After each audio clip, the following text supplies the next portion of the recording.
numa produção da TV Unifev, afiliada à TV Brasil, está no ar mais um programa Coletiva.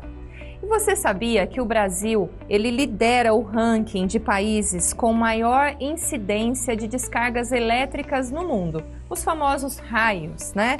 Esses acidentes, eles provocados pelos raios, eles podem ser evitados com alguns cuidados básicos e até mesmo no momento da construção de um imóvel.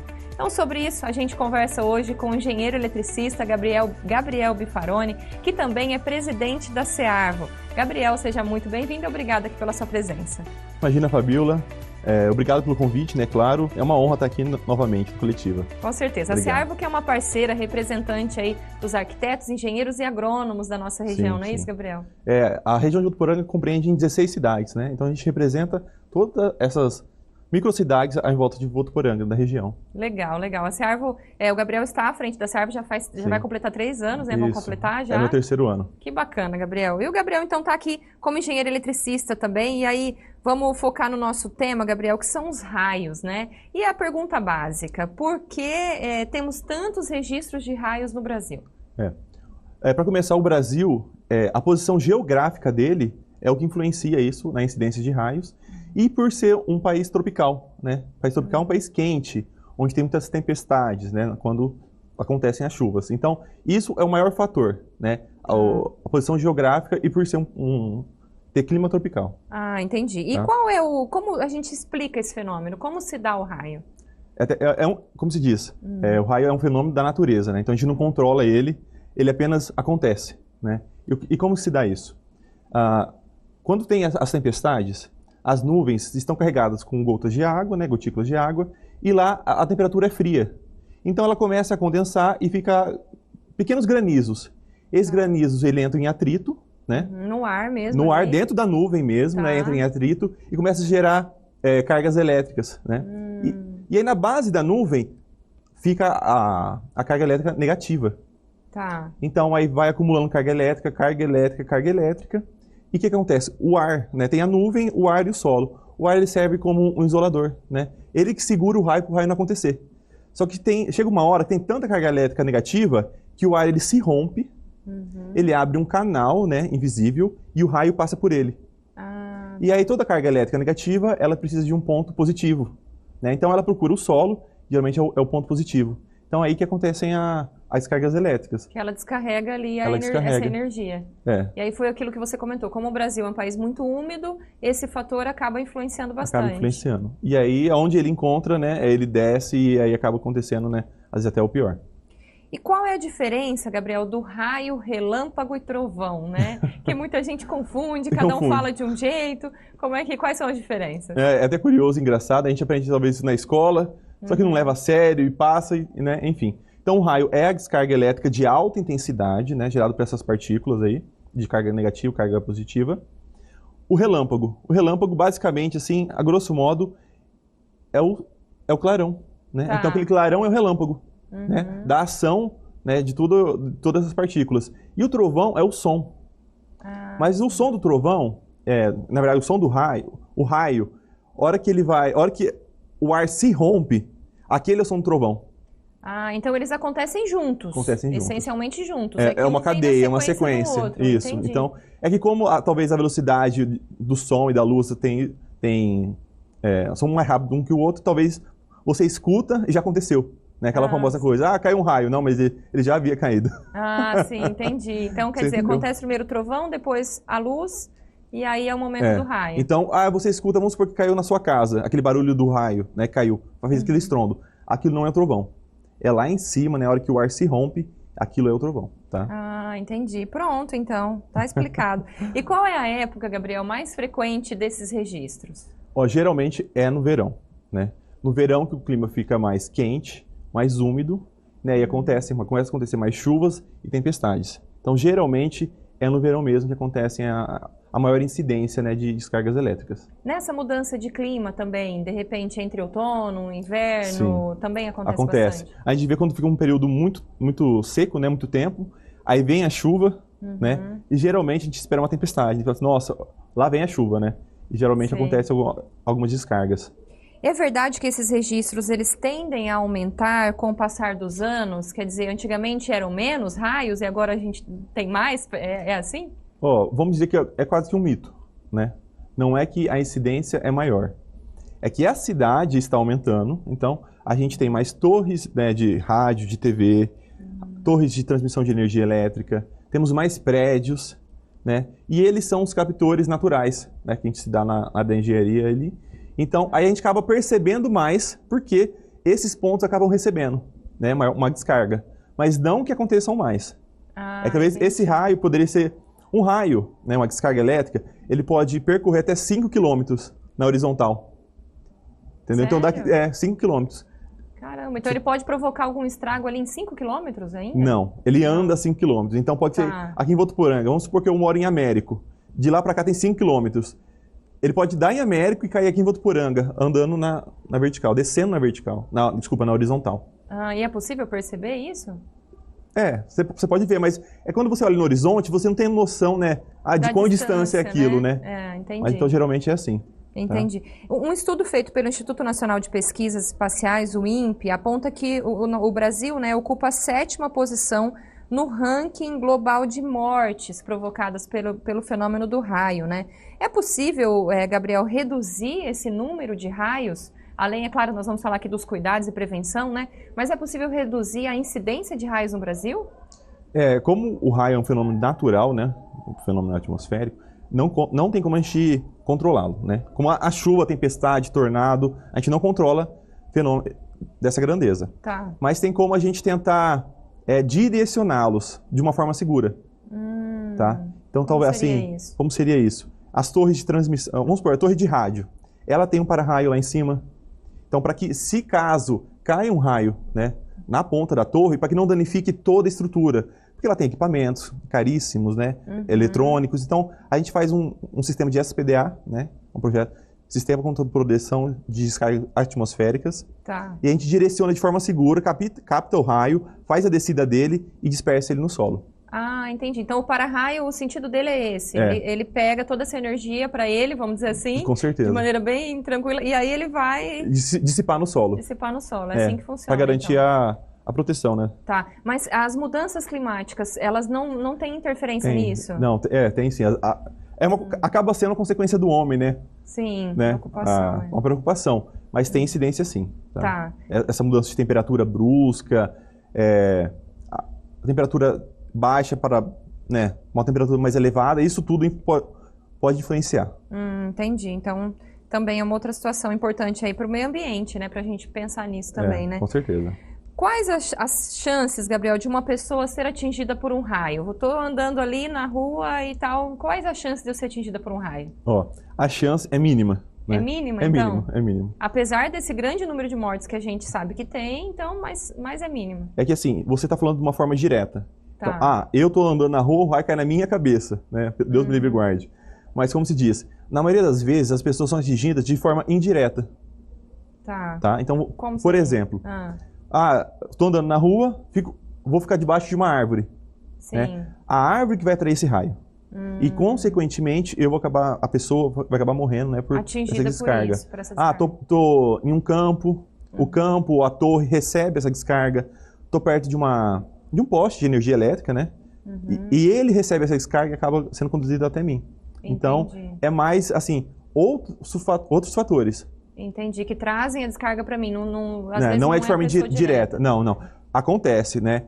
Até relatos também que pessoas que foram atingidas 2 vezes, né, diretamente por um raio. Assim, é uma infelicidade, né? Não é uma pessoa... É uma pessoa zero sortuda, né? Como se diz. Zero sortuda. Mas acontece, pode ser que aconteça sim. Mas então as chances são mínimas, Fabiola. Então aquela questão, 2 raios não caem no mesmo lugar, tem uma chance. Tem. Mas não é porque são mínimas que a gente não deva tomar certos cuidados, né? Que eu vou falar vou falar depois. Entendi. E quanto aos aviões, Gabriel, a gente, né, tem esse medo, né? O avião, ele tá lá mais próximo das nuvens, né? É isso que o pessoal pensa, né? É isso mesmo? É certo que eles recebem maior descarga elétrica por raios? Assim, não é certo. Assim, não é que porque ele tá lá que ele vai receber. Mas caso ocorra aí, né, numa aeronave, a aeronave hoje em dia ela já é feita para isso.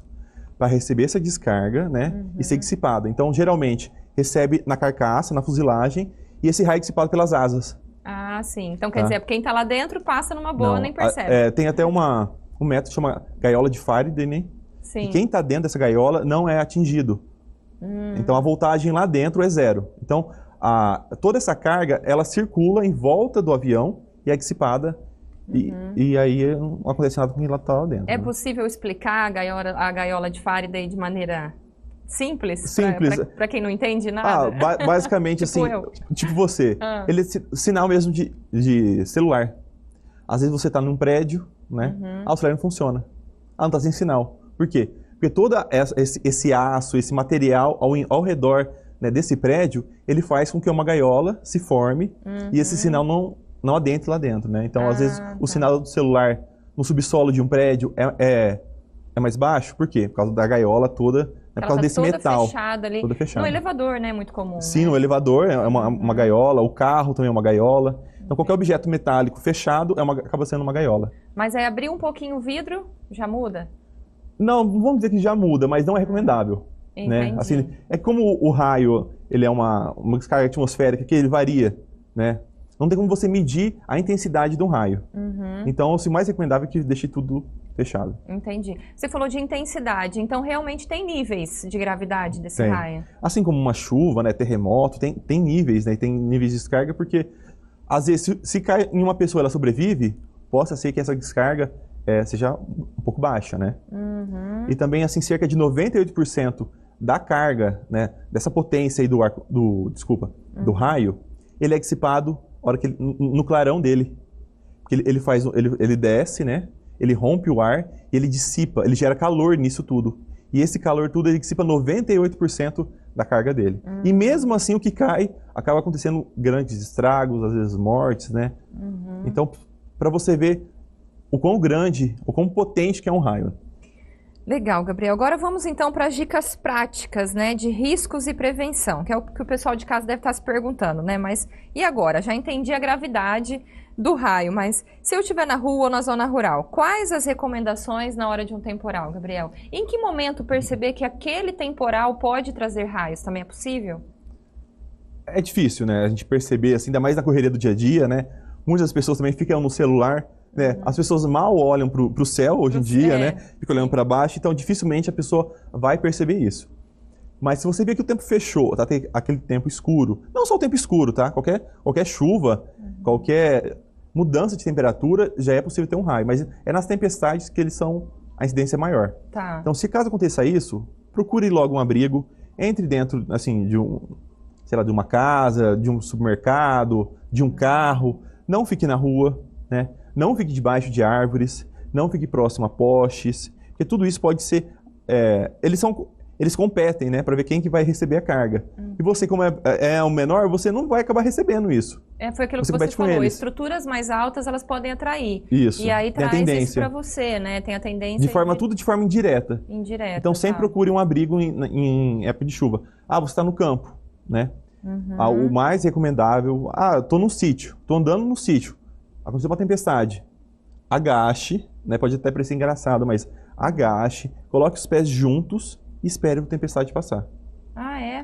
Dá certo assim também, então? Funciona. Os dois pés no chão. Os dois pés no chão. Por que você não pode ficar deitado? Porque você vai ter uma maior área, né, como se diz assim, uma maior área disponível para isso. Então, se você agachar e ficar com os pés juntos, você vai acabar ocupando uma menor área. Então, a chance dele cair em você será mínima. Tá, entendi. Tá? E por que os pés juntos? Porque se a gente está andando a passos largos, né, a gente faz uma diferença de potencial de um pé para o outro. Tá. Então vai fazer com que o raio entre, né, vamos acabar dizendo assim, circule pelo um pé e saia pelo outro. E é isso que dá, assim, as mortes, a gravidade. Maior. Entendi. Entendeu? Tá. Bacana, boa dica então. E quanto às edificações? O que fazer para evitar acidentes de ordem elétrica nas edificações? Eu estou construindo a minha casa agora e estou pensando sobre isso. Tá, a gente tem duas partes elétricas, né? Tem a descarga elétrica e tem a energia em si. Na parte da descarga elétrica, a gente pode pedir para um engenheiro eletricista, né? Sempre contratar um engenheiro eletricista para elaborar um projeto. O sistema de SPDA, né?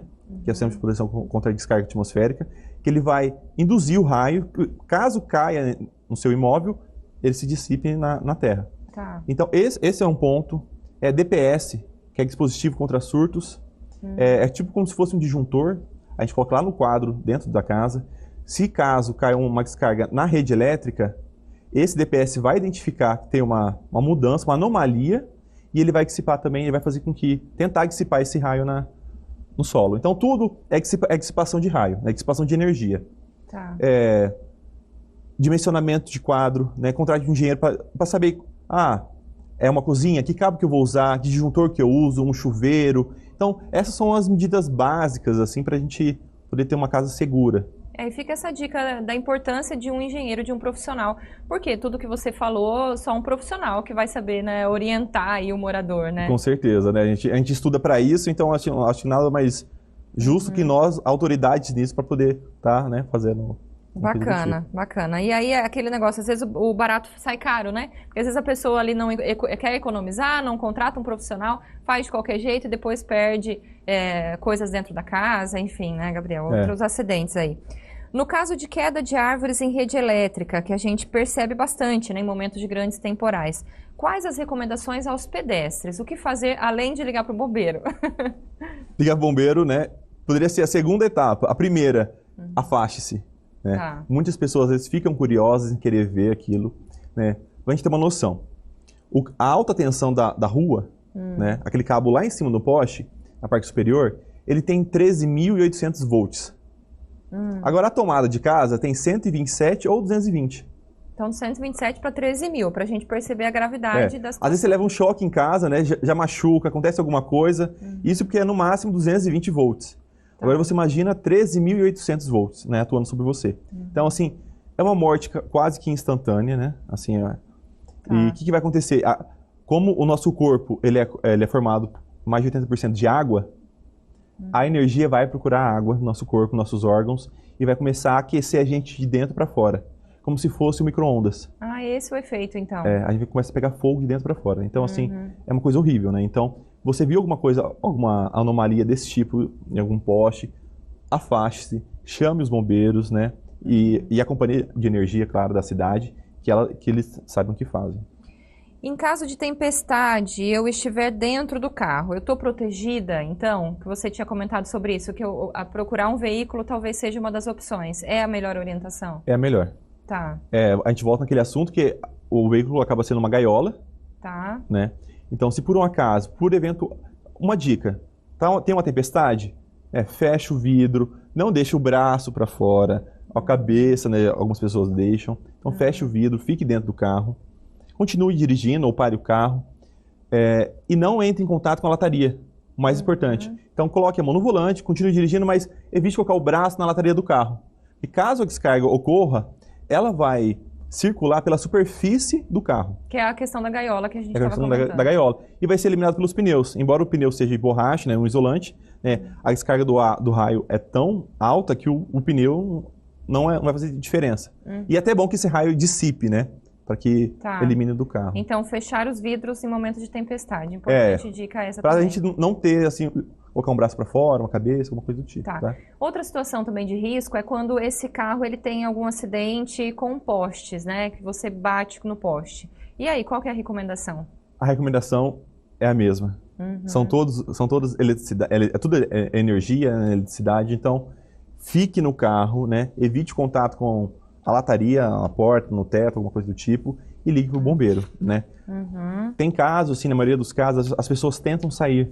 Né? Claro que tem casos que acontece incêndio, né? Assim, aí não tem como, mas quando está tudo tranquilo, de certa forma, o melhor é você ficar dentro do carro. Quando a gente tenta sair, a gente acaba encostando, né? A lataria, que vai estar toda energizada. E aí pode receber essa descarga, Pode receber. Ou até mesmo se ele não encosta na lataria, mas o chão. Ele tem, essa descarga, essa energia, ela tem um raio onde ela está atuando.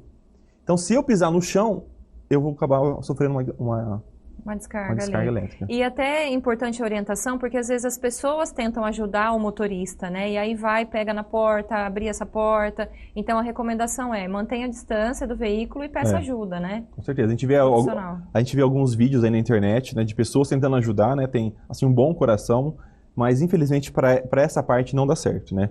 Às vezes, assim, 1, 2, 3, 4, 5 pessoas acabam querendo ajudar e todas, infelizmente acabam morrendo. É, É porque uma fatalidade. aí os bombeiros vêm, eles desligam a energia. Desligam a energia, né? e acabam fazendo os primeiros socorros. Socorro, né? É. Tá certo. Dentro de casa, Gabriel, quais seriam os principais cuidados que você poderia destacar pra gente? Com os acidentes mais comuns aí. O acidente mais comum é um choque elétrico, né? Como se diz. Tá. Para quem tem crianças, né? O recomendável é comprar uma tampa. É uma tampinha que a gente coloca na tomada. A criança não tem acesso. Porque É um protetorzinho de borracha, É um protetorzinho de borracha. É coisa simples, Uhum. né? A criança vai tentar colocar o dedo, colocar a boca, a língua. Então, isso ajuda muito, né? Evitar colocar aparelhos eletrônicos próximo à água. Uhum. Às vezes no banheiro, a gente acaba carregando o celular no banheiro, né? Muito comum. Uhum. E lá tem na torneira, a pia. Então a gente acaba... Tenta evitar esse contato de água e energia. Eles não se dão bem, Não né? combina. Não combina. Tá. O chuveiro também, né? Um fator muito importante é... Contrate um eletricista para instalar o chuveiro. Não só o chuveiro. Mas a gente vê que o chuveiro é onde dá o maior número de problemas, né? Por quê?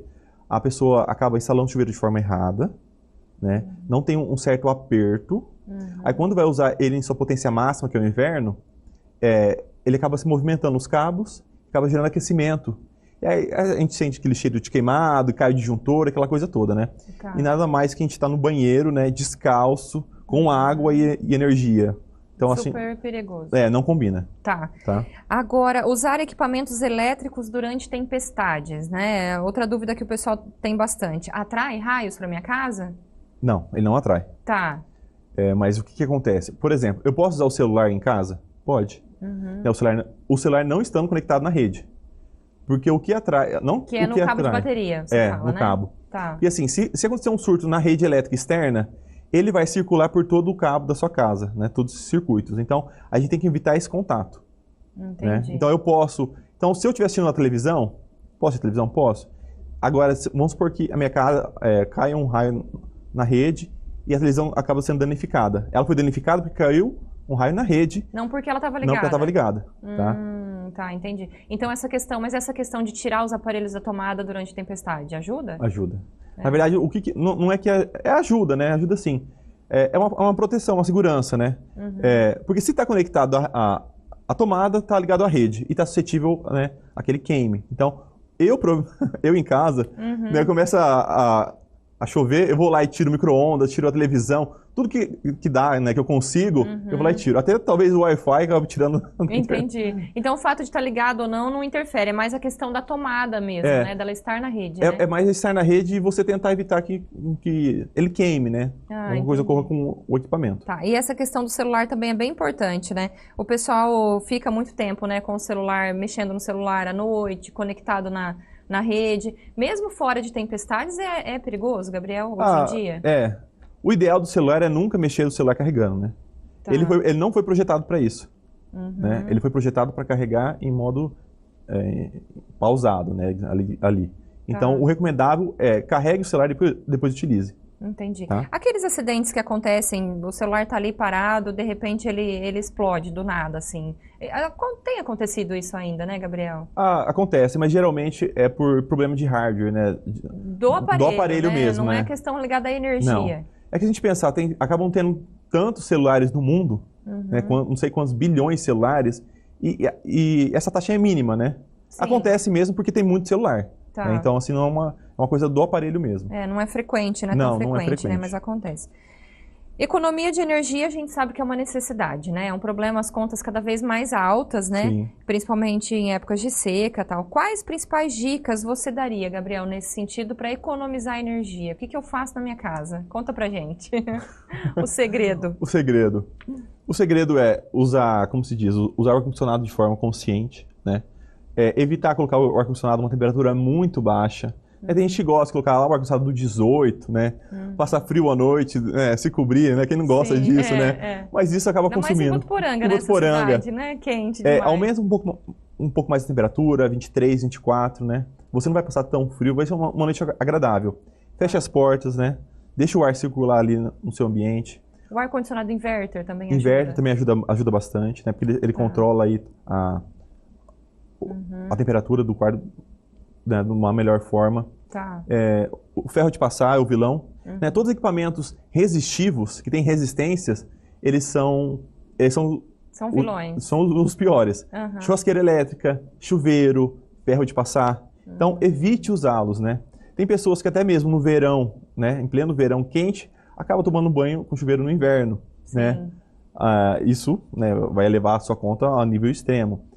E a gente pode levar em consideração também, Fabiola, que a última bandeira agora de energia foi a bandeira preta. Escassez hídrica. Bandeira preta. Então é a bandeira verde, amarela, vermelha etapa 1, etapa 2, escassez hídrica. Então a cada 100 kW a mais gastado na sua conta, cerca de 14, acho que era 14,50, se não me engano. E Nós assim, chegou a ter bandeira preta aqui, chegou. então? A última agora era bandeira preta. E agora já melhorou? Se eu não me engano, já voltou, já mudou. Tá? Então, R$14 a cada 100 kW gastos. Isso é uma medida, né, para que você tente não usar energia. Porque tá faltando água, né? É por meio de hidroelétrica no Brasil, né, a maior parte. Então, eles acabam controlando dessa forma. E a questão de consciência ambiental também, né, Gabriel? A gente Com sabe certeza. que o bolso é o que pesa mais, né, ali no nosso dia a dia, Pesa. mas a consciência ambiental também é muito importante. Com né? certeza. Além porque, Fabiola, a energia elétrica ela é instantânea. Então, ao mesmo tempo que está gerando lá, a gente está recebendo aqui. Então, se por acaso falta água numa hidrelétrica, ela para de funcionar todas as hidrelétricas, questão de segundos, a gente vai deixar de ter energia elétrica aqui na nossa residência. Tá. Outra dúvida prática aí do dia a dia. Equipamentos em stand-by, que é aquele que fica só a luzinha acesa ali. Eles gastam energia também? Gastam, né? Eles gastam porque tem algum equipamento, algum circuito, alguma coisa ali funcionando, né? Alguma luzinha. Claro que gastam pouco, né? Pouco, mas acabam gastando sim, Fabiola. Tá, entendi. Se você, assim, quer reduzir mesmo, é aconselhável que desligue. Tá. Né? Outra dica prática, conta pra gente. Guardar alimentos ainda quentes na geladeira faz aumentar o consumo dessa geladeira? Faz sim. Porque a geladeira ela foi pensada para trabalhar na temperatura X, né? Se você coloca um alimento quente lá dentro, ela vai ter que forçar para que esse alimento se iguale na mesma temperatura, né, da geladeira. Então, o mais recomendável é guardar um alimento em temperatura ambiente. Tá. Que vai ser menos esforço para a geladeira poder gelar esse alimento. As mudanças climáticas, elas estão cada vez mais evidentes. Na sua análise, qual seria a fonte de energia mais sustentável que a gente poderia incentivar a ser usada aqui no Brasil, né? E do que isso depende, Gabriel? Assim, sem dúvida, é a energia solar, né? A energia fotovoltaica. Está em ascensão agora. E está bem acessível até, né? Tá bem comum, né? Ainda é um valor alto, mas ela está mais comum agora, né? Era um preço um pouco mais alto, né? Deu uma reduzida, só que agora tudo subiu, né? Preço de cabo, de material, então acabou elevando um pouco, mas se a gente pensar na conta de energia elétrica, que já estava numa escassez hídrica, né? Chegou a esse ponto. Então acaba compensando, porque o que a gente vai pagar talvez de financiamento para essa energia elétrica, a gente vai deixar de pagar a conta de energia. Tá. E aí, vamos por financiamento, geralmente 4, 5 anos, dependendo da pessoa, né? Sua necessidade, acaba cessando e o restante é lucro, né? E o equipamento desses de energia solar, geralmente de 20 a 30 anos, né? Que ele acaba funcionando. Então ele acaba se pagando, né? É o que a gente fala, né? Vamos supor, em torno de 25 anos você pode gozar desse E aí leva ali uns 4 anos para pagar e depois você... porque você vai ter que pagar alguma coisa, você vai ter que pagar. Ou você paga a conta de energia ou você paga o financiamento, né? Então compensa, sim, tá? Mas é importante a gente destacar que mesmo com a energia solar, você tem uma taxa ali para ser paga, né, todo mês, Tem né? a taxa mínima, né, da concessionária, por ela estar fornecendo todo esse sistema, né? Tá te alimentando. Porque também a energia solar, quando ela não gera, você pega da rede. Né? Então ela tá ali sempre de backup, a rede te fornecendo energia. E houve até, assim, algumas questões relacionadas à cobrança também dessa energia solar, né? Você acha que isso pode acontecer? Sim, sim. Até agora no final do ano, né, o mais recomendável, assim, é que se for colocar energia solar, coloque até o final desse ano, porque no ano que vem vai entrar outro marco aí da energia solar que vai começar a taxar algumas coisas, que não são tributadas hoje. Tá? Ah, entendi. Mas eu digo assim, quem já tem esse sistema instalado, tá ok? Tá ok, por enquanto sim. Por enquanto sim. A gente nunca sabe o que vai acontecer, mas por enquanto, né? Vamos tentar, né? Vamos esperar. Vamos esperar. Mas por enquanto, então, é realmente a energia mais recomendável. Agora vamos mudar um pouquinho de assunto, né, Gabriel? Falar um pouquinho da Cearvo, né? Você está à frente da Cearvo, como a gente comentou, aí há quase 3 anos. E é uma instituição muito reconhecida, né? De muitos anos aqui em Votuporanga. Conta pra gente, qual seria a principal missão dessa instituição hoje? a SEARV está há cerca de mais de 43 anos aí, né, atuando. E a principal missão dela é valorizar o profissional, né? A gente está aí para valorizar os nossos amigos profissionais, tanto da engenharia, arquitetura, agronomia, tecnólogos, né? Então, o que a gente faz? A gente capacita essas pessoas, né? Traz conhecimento, tecnologia para a SEARV e acaba repassando para eles. Tá. E também a gente acaba contribuindo para a população, né? A gente atende poder público, população também, alguma reforma de praças, alguma coisa, a gente sempre acaba se doando um pouco com isso, né? Uhum. A gente está ali de forma, como se diz, espontânea. Então, sempre que tem alguma demanda, a gente tenta atender. É uma associação regional, você disse que atende também outros municípios da região. E vocês, qual é a relação com outros órgãos? Com o CREA, por exemplo? Como funciona? Temos um ótimo relacionamento tanto com o CREA, com o CAL, né, que é o Conselho dos Arquitetos, e até mesmo o CREA e a SEARV, eles dividem o mesmo espaço, né? Então a gente tem uma relação muito próxima, e então caso alguém precise de alguma coisa relacionada ao CREA, ligue para a SEARV, né, 17 3421 1129, que a gente pode atender da melhor forma. A gente consegue chegar, né, no sistema CREA de uma forma mais rápida. Uhum, tá. A Unifev ela é muito reconhecida pelos cursos de engenharia que a gente possui aqui. O estudante ele já pode participar da SEARV? Como fazer para fazer isso, para participar? Pelo site mesmo, né, você consegue fazer a inscrição, www.searv.com.br. Todos os profissionais já formados, né, esses que eu disse anteriormente, são aptos, e estudantes também. Tá? É interessante o estudante já começar a ter esse círculo de amizades, né, esse network, para saber como que vai ser a profissão dele. Né? Porque geralmente a gente estuda 5 anos, né, e alguns um pouco mais, né? Então é legal a gente já saber qual que é o dia a dia da nossa profissão lá na SEARV. Porque lá a gente tem network, tem engenheiro eletricista, civil, tem arquiteto, engenheiro mecânico, engenheiro químico. Então acho que nada melhor que isso. E a gente pensar também que o estudante acaba abrindo o horizonte deles, né? Porque, assim, relacionado a órgãos da cidade. A gente atuou no plano diretor, né? A SEARV tinha pessoas indicadas lá para isso. Hoje está acontecendo a revisão do Código de Obras, né? Através da Secretaria de Planejamento. E a gente tá ativamente, né? Contribuindo com isso. E nada mais é que as nossas diretrizes, né? Para a gente trabalhar como engenheiro ou arquiteto. Isso é muito legal, essa questão do relacionamento mesmo, né? Relacionamento. De conhecer. Vocês têm encontros semanais, né? Como é que funciona? Sim, a gente se reúne toda quinta-feira, né? A partir das 7 horas na SEARV. Então, caso alguém tenha interesse também, não quer se associar agora, mas tem interesse ou curiosidade em saber o que a gente faz lá, vai lá na SEARV que a gente está à disposição para recebê-los da melhor forma possível. Com certeza. Muito bacana essa representatividade mesmo, Gabriel. Quais são os principais problemas hoje detectados em obras, nas vistorias da SEARV e do CREA? Vocês têm essas vistorias, né? Vocês fazem esse trabalho em campo também, né? Na verdade, quem faz essas vistorias são o CREA, né, que é o conselho. Ele tem o poder, né, esse poder. A SEARV, ela aponta. É como o conselho está lá em São Paulo, está em Rio Preto, né? E nós estamos aqui. A gente aponta possíveis locais que estejam irregulares. Então, o que o CREA encontra geralmente lá? Obras sem profissionais, né? Às vezes a pessoa vai construir um puxadinho, vai fazer, às vezes, até um segundo andar de uma casa, sem qualquer profissional. Agora, você imagina uma pessoa mexendo numa estrutura de uma casa, sem consciência, né, do que ela está fazendo. É um risco iminente, tanto para quem mora ali, né? E um dano para a própria estrutura da casa. Tá, então a SEARV tem também esse acompanhamento, né? Sim, a gente acompanha o CREA junto a isso. Sim. Tá? Você citou o plano diretor, né? Para o pessoal de casa entender, né? O que seria esse plano diretor? Votuporanga é uma cidade que está em franco desenvolvimento, né? Se expandindo aí, eu falo, parece que quando você fica muito tempo sem ir numa região, você até se assusta com a quantidade de casas novas que já apareceram ali, né? Loteamentos e residenciais. Esse plano diretor é importante nessa questão, Gabriel, de expansão do município? Sim, como você disse, Votuporanga é uma cidade privilegiada, né? Sim. Não são todas as cidades que são como Votuporanga.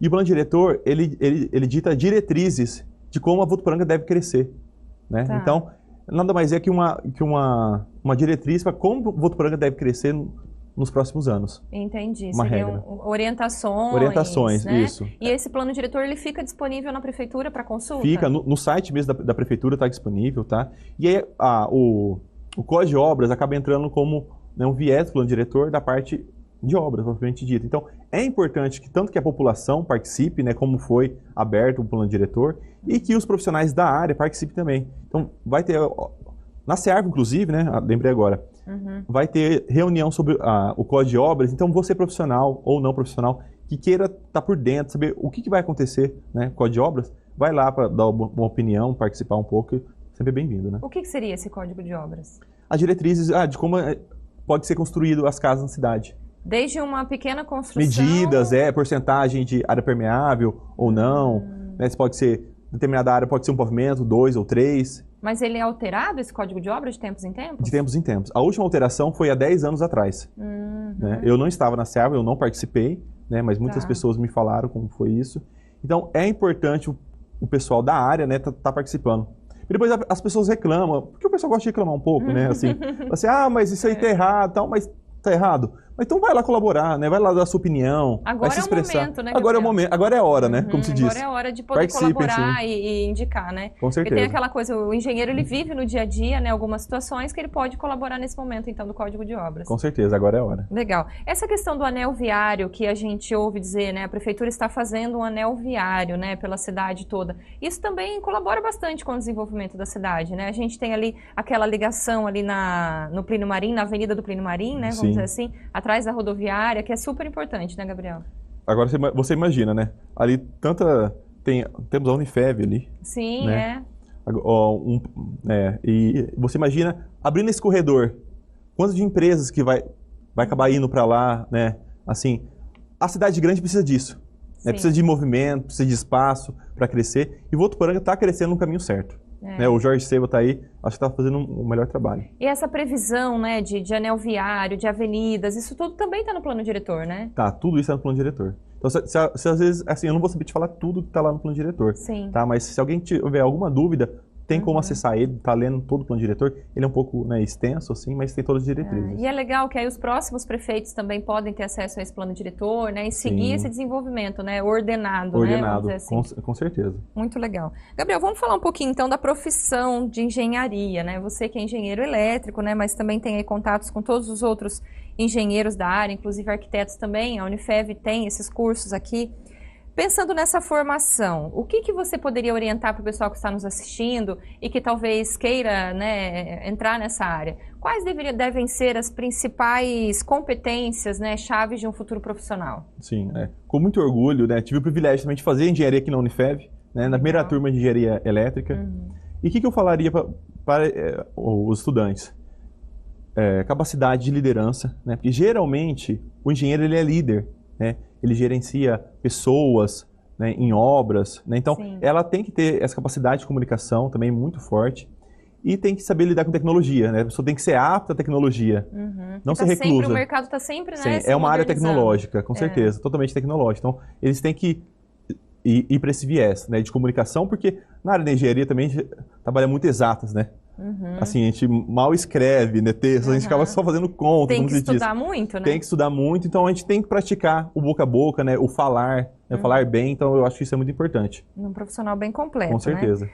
Quais áreas hoje um engenheiro ele pode atuar? A gente sabe que é um leque bem grande aí no mercado de trabalho, né, Gabriel? Sim, temos diversas engenharias, assim, desde engenharia elétrica, que é a minha profissão, segurança do trabalho, né? Também sou engenheiro de segurança. Você também tem essa formação em segurança do trabalho. É uma pós-graduação. Então, até um conselho para os estudantes é não parem, né, de estudar. Sempre procure alguma coisa a mais. Mas temos engenharia naval, engenharia ambiental, engenharia florestal, engenharia aeronáutica, espacial, então até têxtil, né, de pesca. Então, assim, são tantas engenharia ligadas a tudo que acontece, a gente não tem noção, mas a engenharia está em tudo. Ela está, né? Em tudo, tá, né? Em tudo, realmente. Tá em na tudo. Construção de todo... Os alimentos, engenharia química, engenharia alimentícia, né? Então, assim, a engenharia faz parte do nosso dia a dia. Bacana. E muitos desses cursos, como você comentou, são oferecidos aqui na Unifev. Com certeza. Quais conselhos, então, Gabriel, para a gente finalizar, você daria para quem pretende ingressar na profissão? Procure, antes, né, de acabar se formando, aquela coisa, procure associação, para você estar sabendo aonde vai atuar. Eu mesmo, assim, quando me formei, né, a gente é um pouco barriga verde, como se diz, né, fui na SEARV e acabei sabendo onde ia ser minha aptidão, né. As pessoas lá me instruíram, me mostraram o que era o dia a dia do engenheiro eletricista. Então, é importante estar com os profissionais. Então, eu recomendo que vocês procurem associação, né, ou nossa associação, fale com outros engenheiros já formados e procure saber como é a sua profissão, né? Para saber onde você vai atuar ou não. Legal, então. Tá? Importante mesmo. A gente vai deixar aqui os contatos da Cearva mais uma vez, para você que ficou interessado, então, nessa área. Gabriel, muito obrigada pela sua presença aqui hoje. Falamos sobre descargas elétricas, raios, aprendemos as diferenças, sim. Então as prevenções também, o que pode ser feito. Muito obrigada pela sua participação aqui hoje. Viu? Imagina. Fabiola, agradeço o convite mais uma vez, tá? E a Cearva, eu estou à disposição para qualquer dúvidas. Tá certo, então. Obrigado. Muito obrigada e sucesso lá para vocês. Obrigado, se Deus quiser. A você aí de casa, um forte abraço, muito obrigada pela sua companhia. Mande aqui o seu recado no nosso WhatsApp, a gente está à sua disposição. Continue com a programação da TV Unifev e TV Brasil. Até a próxima!